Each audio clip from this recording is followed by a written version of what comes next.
Selamat pagi sahabat Alkitab yang terkasih. Marilah kita mengawali hari ini dengan melakukan perenungan akan firman Tuhan. Bacaan Alkitab kita pada hari ini berasal dari kitab Kisah Para Rasul pasalnya keempat, ayat 15 sampai 22. Dan setelah mereka menyuruh rasul-rasul itu meninggalkan ruang sidang, berundinglah mereka dan berkata, "Tindakan apakah yang harus kita ambil terhadap orang-orang ini? Sebab telah nyata kepada semua penduduk Yerusalem bahwa mereka telah mengadakan suatu mujizat yang menyolok dan kita tidak dapat menyangkalnya. Tetapi supaya hal itu jangan makin luas tersiar di antara orang banyak, baiklah kita mengancam dan melarang mereka, supaya mereka jangan berbicara lagi dengan siapapun dalam nama itu." Dan setelah keduanya disuruh masuk, mereka diperintahkan supaya sama sekali jangan berbicara atau mengajar lagi dalam nama Yesus. Tetapi Petrus dan Yohanes menjawab mereka, "Silakan kamu putuskan sendiri, manakah yang benar di hadapan Allah, taat kepada kamu atau taat kepada Allah. Sebab tidak mungkin bagi kami untuk tidak berkata-kata tentang apa yang telah kami lihat dan yang telah kami dengar."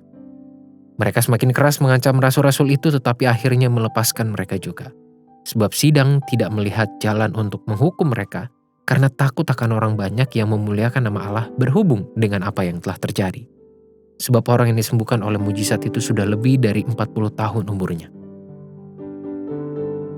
Iman merupakan sesuatu yang mudah untuk diucapkan, tapi selalu jauh lebih sulit untuk diupayakan. Apakah Anda setuju dengan kalimat barusan? Setiap orang tentu memiliki pengalaman dan pemahamannya masing-masing terkait arti dari hidup beriman.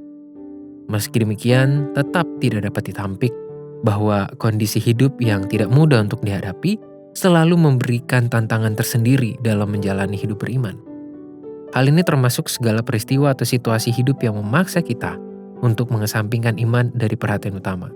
Hal ini pula yang muncul pada Kisah Rasul 4 ayat 15-22.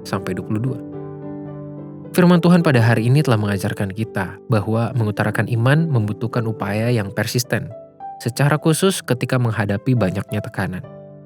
Pengalaman Petrus dan Yohanes di hadapan persidangan agama telah menunjukkan betapa pentingnya iman yang persisten tersebut. Mereka dipaksa untuk menutup identitas sebagai pengikut Kristus karena ketakutan yang dialami oleh para pemuka agama Yahudi pada masa itu. Namun Petrus dan Yohanes tetap mempertahankan imannya, meski tekanan yang mereka dapatkan juga semakin tinggi. Sahabat Alkitab, kita perlu mengevaluasi sejauh mana kita memberikan komitmen dalam mengikut Tuhan dan mengukur sekuat apa niat beriman kepadanya. Bentuk iman yang persisten dari kisah Petrus dan Yohanes yang tercatat pada perikop ini telah menunjukkan bahwa beriman kepada Tuhan berarti kita siap untuk melakukan banyak hal sebagai upaya yang nyata kepadanya. Hal yang disayangkan adalah ketika ada umat Tuhan yang menjalani hidup beriman secara pasif.